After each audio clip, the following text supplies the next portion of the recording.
Hi, welcome to Vijay's info. Sweet சாப்பிட்ணும் உங்களுக்கு திடீர்னு ஆசை வந்ததுன்னா டக்கு நம்ம செஞ்சிடலாம். வாழைப்பழம் மட்டும் வீட்டில் இருந்தால் போதும், மற்றதெல்லாம் நம்ம வீட்டில் கட்டாயமாக இருக்கும். வாழைப்பழத்தை ஒரு சின்ன வாழைப்பழம் 3, எந்த வாழைப்பழம்னாலும் சரி, நான் சின்னதுனா 3 எடுத்திருக்கேன். நாட்டு சர்க்கரை 1 கப்பு, அதே மாதிரி 1 கப்பு கார்ன்ஃப்ளவர் எடுத்திருக்கேன். நெய் ஒரு 4 ஸ்பூனு, ஏலக்காய் தூள் ஒரு 1/4 ஸ்பூனு, ஒரு பிச்சு உப்பு, ஃபுட் கலர் கொஞ்சமாக எடுத்துக்கலாம். இவ்வளோ நமக்கு தேவையானது. சூப்பரான ஹெல்த்தியான ஒரு அல்வா.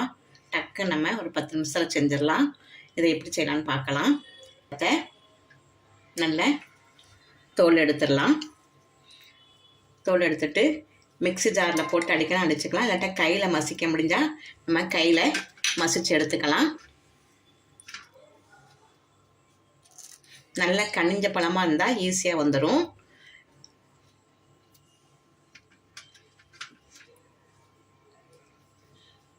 எந்த வாழைப்பழம்னாலும் எடுத்துக்கோங்க, நல்லாயிருக்கும் டேஸ்ட்டு. நல்லா ஹெல்த்தியான ஒரு அல்வா. 10 நிமிஷத்தில் நம்ம வீட்டில் ரெடி பண்ணிடலாம். ஸ்வீட் சாப்பிட்ட மாதிரி இருக்கும், ஹெல்த்தியாகவும் இருக்கும். இதை நம்ம இப்போ மசிச்சு எடுத்துக்கலாம். இப்போ நம்ம இதை நல்லா மசிச்சுக்கலாம். பாருங்கள், இதை வச்சு நல்லா மசிஞ்சிடும். இல்லாட்டா நம்ம மிக்ஸியில் போட்டு கூட அரைச்சிக்கலாம். பாருங்கள், நல்லா தண்ணி சேர்க்காம நல்லா மசிச்சு எடுத்தாச்சு. பாருங்கள், நல்லா கட்டி இல்லாமல் நல்லா மசிச்சு எடுத்தாச்சு. இப்போ நம்ம இந்த கார்ன்ஃப்ளவர் எடுத்து வச்சுருக்கோம்ல, அதில் தண்ணியாக கரைச்சிக்குவோம்.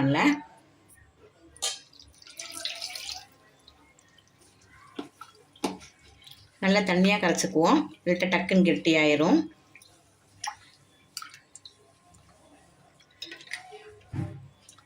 நான் 1 கிளாஸ் தண்ணி ஊற்றி நல்லா தண்ணியாக கரைச்சி வச்சுட்டேன். இப்போ நம்ம எப்படி செய்யலான்னு பார்க்கலாம். இப்போ ஒரு கடாய் அடுப்பில் வச்சுருக்கேன். அடுப்பு நல்லா சூடாகிடுச்சு கடாயி. இப்போ அதில் நம்ம எடுத்து வச்சுருந்த நெய்யிலேருந்து ஒரு 1/4 ஸ்பூன் நெய் விட்டுக்கிறேன். நெய் விட்டுக்கிட்டு நம்ம முந்திரியை பொரித்து எடுத்துக்கலாம்.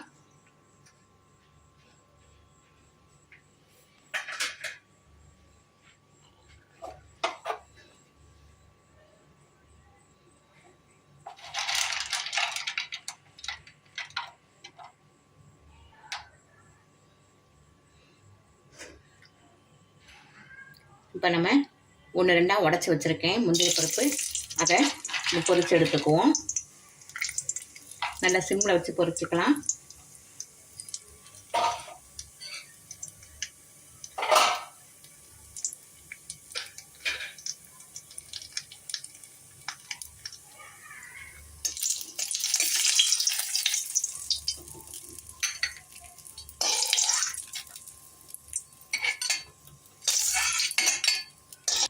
அந்த நெய்யிலே நம்ம அரைச்சி வச்சுருக்கோம், நல்லா கரைச்சி வச்சுருக்கோம்ல வாழைப்பழம், அதை போட்டுடலாம். தண்ணி இல்லாமல் நல்லா மசிச்சு வச்சுருக்கோம், அதை போட்டுடலாம். உங்களுக்கு கையில் மசிக்க முடியும்னா மிக்ஸியில் கூட அடிச்சுக்குங்க.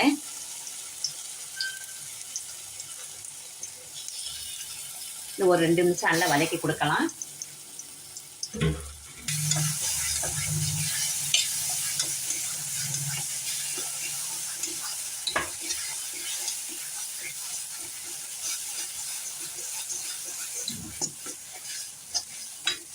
அடுப்பு சிம்மிலே இருக்கட்டும்.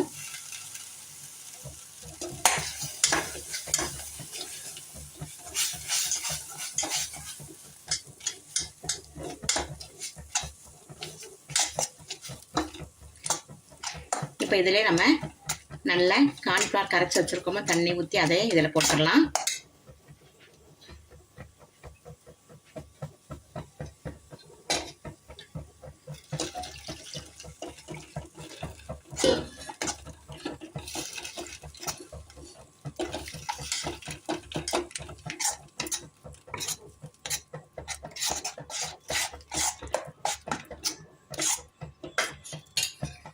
நல்லா டேஸ்டியான அல்வா டக்குன்னு ஒரு 10 நிமிஷத்துக்குள்ள ரெடி ஆயிரும்.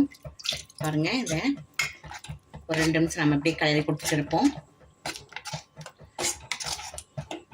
கை விடாமல் கலரணும், இல்லாட்டா தங்கிரும் டக்குன்னு அடியில் போய்.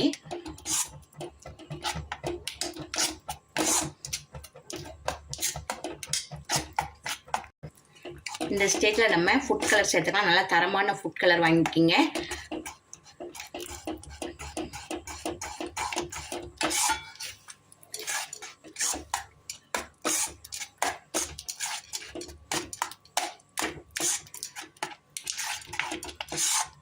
நல்ல தாராளமாக 5-6 பேர் சாப்பிட்ற மாதிரி டக்குன்னு ரெடி ஆயிரும் இந்த அல்வா. வீட்டில் இருக்கிற ஜாமானை வச்சே ரெடி பண்ணிடலாம்.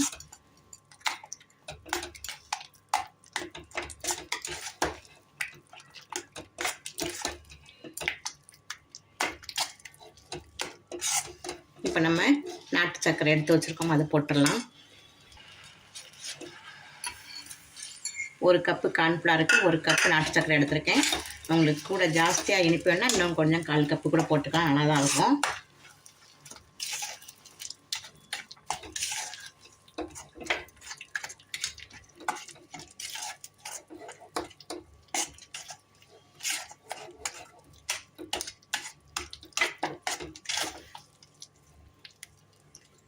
இப்போ 1 ஸ்பூன் நெய் விட்டுக்கலாம்.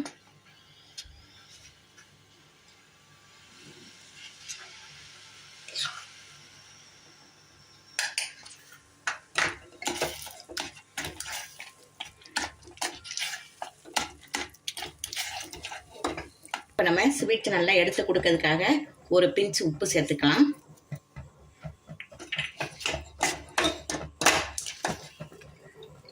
இது நல்லா கடாயில் ஒட்டாமல் வரணும், அது வரை நம்ம கொஞ்சம் கிளறிக்குவோம். இப்போ கொஞ்சம் ஏலக்காய் தூள் எடுத்து வச்சுருக்கோம்ல, அதையும் போட்டுடலாம்.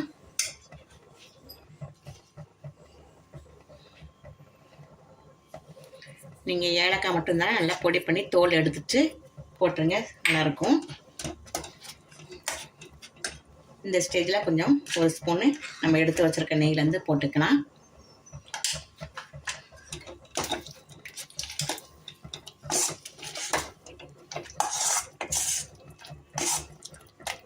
நம்ம கோதுமை அல்வா மாதிரிலாம் நிறைய நெய் இழுக்காது, ஒரு 4 ஸ்பூன் நெய் இருந்தால் போதும்.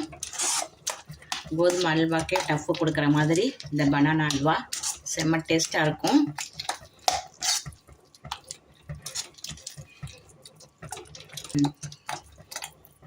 நீங்கள் கோதுமை அல்வா பண்ணணும்னா நம்ம சேனல்லையே இருக்குது, நீங்கள் போட்டு பார்த்துக்கலாம். சூப்பராக திருநெல்வேலி அல்வா செஞ்சு வச்சுருக்கேன், இருட்டுக்கடை அல்வா. அதையும் எப்படி செய்யணும்னு போட்டு வச்சுருக்கேன். அந்த வீடியோ பார்த்தீங்கன்னா உங்களுக்கு நல்லா புரிஞ்சிடும். பாருங்கள், 1 ஸ்பூன் நெய் விட்டுக்கலாம்.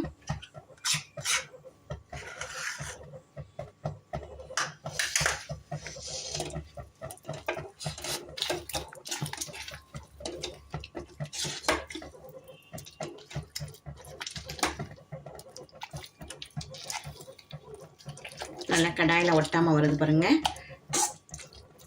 இப்போ நம்ம பொரிச்சு வச்சுருக்கிற முந்திரியை போட்டுடலாம்.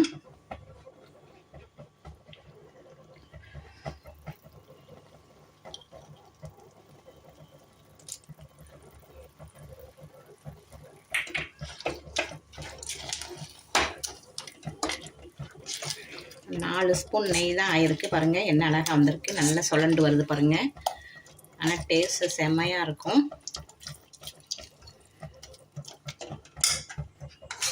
எடுத்து வச்சிருக்க நெய்யெல்லாம் விட்டுடலாம்.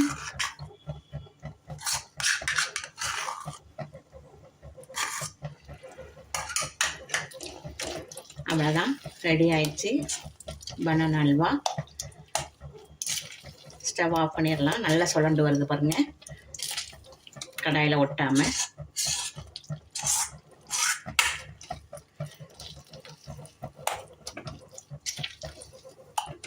சூப்பரான பனானா அல்வா ரெடி ஆயிடுச்சு.